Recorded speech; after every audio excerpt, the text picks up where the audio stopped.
سنت کیسے، اس پر دلیل مشکات شریف جلد اول کے اندر صاحب مشکات نے حدیث مبارکہ نقل کی۔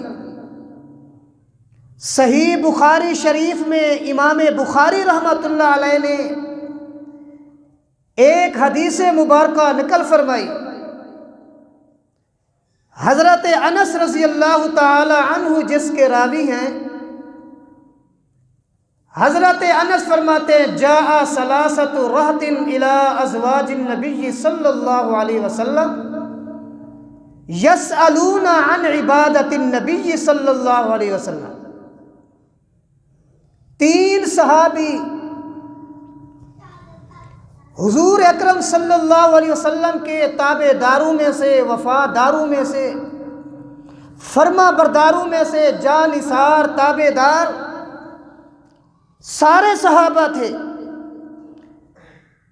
3 صحابی الی ازواج النبی صلی اللہ علیہ وسلم حضور کے گھر میں تشریف لے۔ آپ صلی اللہ علیہ وسلم گھر میں موجود نہ تھے۔ اب وہ صحابہ کرام سیدہ طیبہ طاہرہ کائنات کے مومنوں کی اماں امی عائشہ الصدیقہ رضی اللہ تعالی عنہا گھر میں موجود ہیں۔ صحابہ کرام نے امی جان سے پوچھا یسألون عن عبادت النبی، اماں جی یہ فرماؤ کہ آپ صلی اللہ علیہ وسلم کی عبادت کیسے تھی، آپ صلی اللہ علیہ وسلم گھر میں زندگی کیسے بسر کرتے ہیں، آپ کے اخلاق، اطوار، عادات، کردار، گفتار، آپ تو حضور کے گھر میں رہتی ہیں، بہر کی زندگی کا تو ہمیں پتہ ہے، لیکن حضر کی زندگی، گھر کی زندگی آپ ذرا ہمیں بتائیں حضور کی عبادت کیسے ہوتی ہے رات کی۔ اماں جان نے ان کو تفصیل بتائی۔ حضور اکرم صلی اللہ علیہ وسلم رات کو سوتے بھی ہیں، عبادت بھی کرتے ہیں، تلاوت بھی کرتے ہیں، نفل بھی پڑھتے ہیں، تہجد بھی پڑھتے ہیں، اپنی بیویوں کو بھی ٹائم دیتے ہیں۔ جو کچھ رات کی عبادات کے متعلق تھا اماں جان نے سارا کچھ صحابہ کو بتا دیا۔ اب وہ صحابہ آنے والے آپس میں کہنے لگے یار اللہ کے نبی کی تو یہ شان ہے وَقَدْ غَفَرَ اللَّهُ مَا تَقَدَّمَ مِن ذَنْبِكَ وَمَا تَأَخَّرَ، اللہ نے تو حضور کے اگلے پچھلے سارے گناہ معاف کر دیے۔ ویسے بھی پیغمبر معصوم عن الخطا ہیں، انبیاء سے کبھی غلطی ہوئی نہیں، اگر بالفرض والمحال کوئی ہوئی ہو پھر بھی اللہ فرماتے ہیں غفر اللہ ما تقدم من ذنبک وما تاخر، انبیاء کے اگلے پچھلے سب معاف ہیں۔ اور ہم چونکہ امت ہیں، امتی ہیں، ہم سے غلطی کمی بیشی ہو ہی جاتی ہے۔ ان میں سے ایک نے کہا میاں میں آج وعدہ کرتا ہوں اما انا اصلی اللیل ابدا فلا ارقد، میں ساری رات مصلی پہ گزاروں گا، ساری رات عبادت میں گزاروں گا، ساری رات ذکر فکر میں گزاروں گا، ساری رات نفلوں میں گزاروں گا، کبھی سوؤں گا نہیں، آرام نہیں کروں گا، نیند نہیں کروں گا۔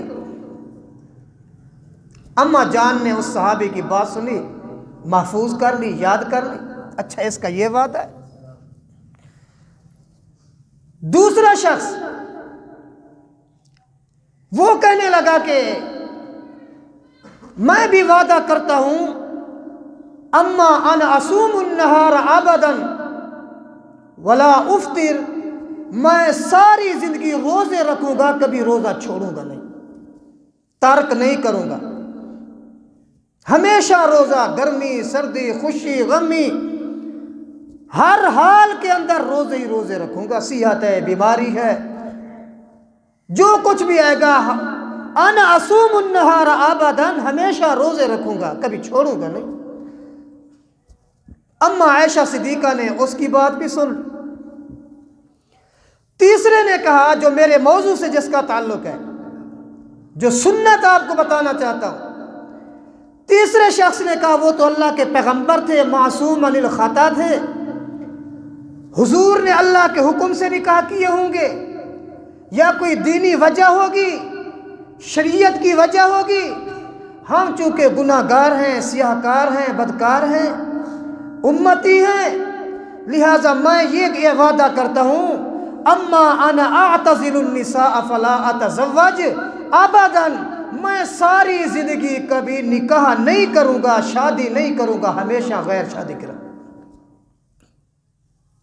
کیوں؟ شادی ہو جائے گی، بیوی آ جائے گی، بچے آ جائیں گے، پھر مصروفیت بڑھ جائے گی، لہٰذا میں کبھی بھی زندگی بھر شادی نکاح نہیں کروں گا. اب بظاہر تینوں کے وعدے ٹھیک ہیں، تینوں نے عمل کی نیت سے وعدے کیے، تینوں نے درست وعدے کیے. اب انہوں نے وعدے کیے، حضور اکرم صلی اللہ علیہ وسلم اس وقت گھر میں نہیں تھے، یہ وعدے کر کے چلے گئے. اتنے میں امام الانبیاء سرکار دو عالم صلی اللہ علیہ وسلم گھر میں تشریف لے. مشکاۃ شریف میں یہ حدیث ہے، بخاری شریف میں یہ حدیث ہے. آپ صلی اللہ علیہ وسلم کی عادت مبارکہ یہ تھی، عصر کے بعد محبوب دو عالم صلی اللہ علیہ وسلم ساری ازواج مطہرات کے گھر میں چکر لگاتے تھے. کوئی آیا، کوئی گیا، کوئی مسئلہ، کوئی مسائل، کوئی ضروری چیزیں، کوئی سودا سلف، کوئی لینا، کوئی دینا، کوئی پیغام، کوئی میسج. اسی طور طریقے سے آپ صلی اللہ علیہ وسلم جب سیدہ عائشہ کے پاس پہنچے، سیدہ عائشہ تعجب میں ہیں. آپ صلی اللہ علیہ وسلم نے دیکھا، فرمایا عائشہ خیر ہے؟ کیا وجہ ہے، تھوڑا پریشان نظر آتی ہو؟ اما جان نے فرمایا محبوب آج ایک عجیب معاملہ پیش آیا ہے، آج ایک نرالا معاملہ پیش آیا ہے. عائشہ کیا ہوا؟ اللہ کے نبی آپ کے صحابہ میں سے فلاں فلاں فلاں آئے تھے. بخاری شریف میں حضرت علی تھے، حضرت عبداللہ ابن عمرو ابن عاص تھے، تیسرے صحابی حضرت عثمان ابن مظعون رضی اللہ تعالیٰ عنہ. یہ 3 صحابی تھے. اللہ کے نبی فلاں فلاں صحابی آئے تھے، انہوں نے آپ کی عبادت کے متعلق پوچھا، میں نے آپ کی عبادت بتلائی، پھر انہوں نے یہ وعدے کیے. اب تفصیل نہیں سارے پھر دوہراؤں، یہ وعدے کیے اور چلے گئے ہیں. حضور اکرم صلی اللہ علیہ وسلم غصے میں ہیں. آپ صلی اللہ علیہ وسلم گھر میں بیٹھے نہیں، آرام نہیں کیا، کھانا نہیں کھایا، پوچھا کچھ نہیں. حضور صلی اللہ علیہ وسلم فوراً دوڑے مسجد نبوی کی طرف. جب مسجد نبوی میں پہنچے، حضرت بلال کو بلایا. حضرت بلال سے فرمایا بلال جلدی کرو، مدینے کی گلیوں میں اعلان کرو، جلدی کرو، سارے صحابہ کو مسجد نبوی میں بلاؤ. اس وقت چونکہ یہ لاؤڈ سپیکر تھے نہیں، کوئی ایسا آلہ نہیں تھا جس سے لوگوں کو بلایا جائے، بس ایک یہ ہوتا تھا حضرت بلال اونچی جگہ پہ کھڑے ہو جاتے اور یا ایھا الناس کی آواز دیتے. اب جو صحابی جدھر بھی ہوتا، کوئی کام میں ہے کام بند، دکان میں ہے دکان بند، ملازمت میں ملازمت بند، تجارت میں تجارت بند، حتیٰ کہ کوئی گھر میں سویا ہوا ہے، حضور کے پیغام کو سن کر وہ گھر سے اٹھ کر فوراً مسجد میں. تھوڑی ہی دیر گزری، آنن فانن مسجد نبوی بھر گئی، سارے صحابہ کرام موجود ہیں. حضور کی حالت یہ ہے، علماء لکھتے ہیں آمنہ کے لال کا چہرہ سرخ ہے، سرخی پہ مائل ہو چکا ہے، آنکھوں سے غصہ ٹپک رہا ہے. آپ صلی اللہ علیہ وسلم ممبر میں تشریف لے آئے، آپ بیٹھے، آپ نے فوراً خطبہ ارشاد نہیں کیا، نحمد و نصلی علی رسول الکریم کے جملے نہیں پڑھے، کوئی تمہید نہیں باندھی. آپ صلی اللہ علیہ وسلم نے فوراً فرمایا ہاں ذرا تم میں سے یہ بتاؤ کون کون سے تھے جو میرے گھر میں آج یہ وعدے کر کے آئے ہو؟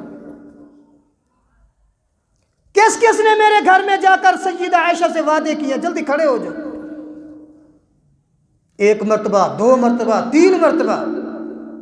صحابہ ڈر رہے ہیں، پتہ نہیں ہمارے خلاف ہوئی، وحی نازل ہو گئی، اللہ نے کوئی ہمارے خلاف حکم نازل کر دیا.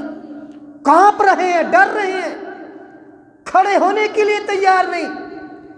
آمنہ کے لال نے فرمایا دیکھو قال نبأنی العلیم الخبیر، اگر مجھے اتنا پتہ چل گیا ہے تم میں سے 3 بندے میرے گھر میں یہ وعدے کر کے آئے ہیں، تو وہ نبأنی العلیم الخبیر، وہ اللہ اس بات پر بھی قادر ہیں مجھے تمہارے نام بھی بتا دیں گے۔ اگر اللہ نے تمہارے نام بتلا دیے پھر اچھی بات نہیں ہوگی، پھر معاملہ سخت ہو جائے گا۔ جب اللہ کے نبی نے یہ فرمایا، حضرت علی کھڑے ہو گئے، حضرت عبداللہ بن عمرو بن عاص کھڑے ہو گئے، حضرت عثمان بن مظعون کھڑے ہو گئے۔ آپ نے فرمایا تم 3 تھے؟ جی یا رسول اللہ ہم 3 تھے۔ فرمایا ہاں، آپ نے وعدے پھر دوہراؤ، جو وعدے میرے گھر میں کیے ہیں نا ذرا دوہراؤ، تاکہ یہ جو لیٹ آ رہے ہیں نا ان کو بھی پتہ چل جائے، جن کو پتہ نہیں ہے تمہاری اس خبر کا، تاکہ یہ بھی سن لیں۔ صحابہ نے اپنے اپنے وعدے دہرائے، میں نے یہ وعدہ کیا، میں نے یہ وعدہ کیا، میں نے یہ وعدہ کیا۔ آپ صلی اللہ علیہ وسلم غصے کی حالت میں ہیں۔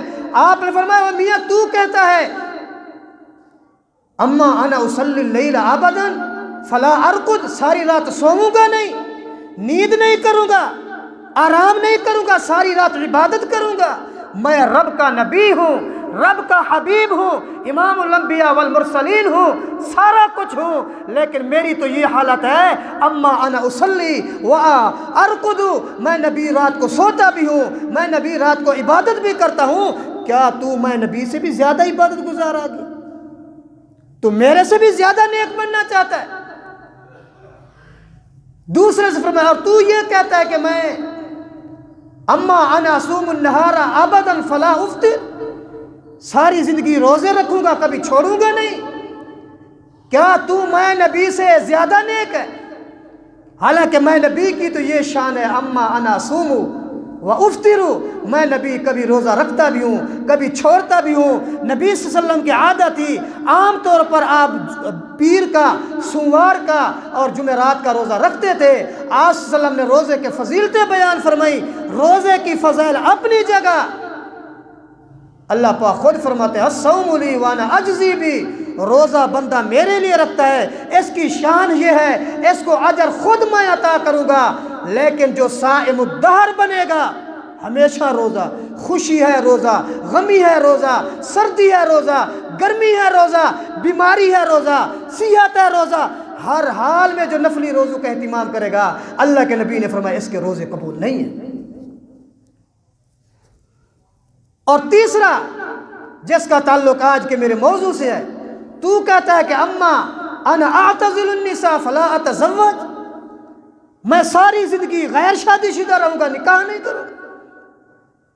میں نبی ہو کر 10 شادیاں، 11 شادیاں، بروایت 9 شادیاں، میں نبی نے تو شادیاں کی ہیں، میں نکاح بھی کرتا ہوں۔ انا اتزوج، میں نبی تو نکاح کرتا ہوں، اور تو میں نبی سے بڑا نیک آ گیا ہے، تو بڑا صوفی بننا چاہتا ہے، بڑا نیک بننا چاہتا ہے، تو کہتا ہے کہ میں ساری زندگی کبھی نکاح نہیں کروں گا۔ خبردار، حضور نے فرمایا النکاح من سنتی، نکاح کرنا میری سنت ہے، نکاح کرنا میرا طریقہ ہے۔ فمن راغب عن سنتی فلیس منی، جس نے میری اس سنت سے اعراض کیا اس کا میرے ساتھ کوئی تعلق نہیں،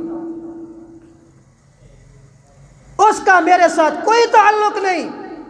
میں نبی نہ اس کی سفارش کروں گا، میں نبی نہ اس کو حوض کوثر پلاؤں گا، نہ وہ میری امت میں شامل ہے۔ فلیس منی، نہ قیامت والے دن میرے جھنڈے کے نیچے اس کو جگہ ملے گی۔ فلیس منی، نہ اس کا میرے ساتھ کوئی تعلق ہے، نہ میں نبی کا اس کے ساتھ کوئی تعلق ہے۔ ساری زندگی دھکے کھائے گا، ساری زندگی ٹھوکریں کھائے گا جو نکاح کا انکار کرتا ہے۔ اس حدیث سے معلوم ہوتا ہے نکاح کیا ہے؟ سنت۔ صرف نبی کی سنت نہیں بلکہ 1,24,000 انبیاء کی سنت بھی ہے نکاح کرنا۔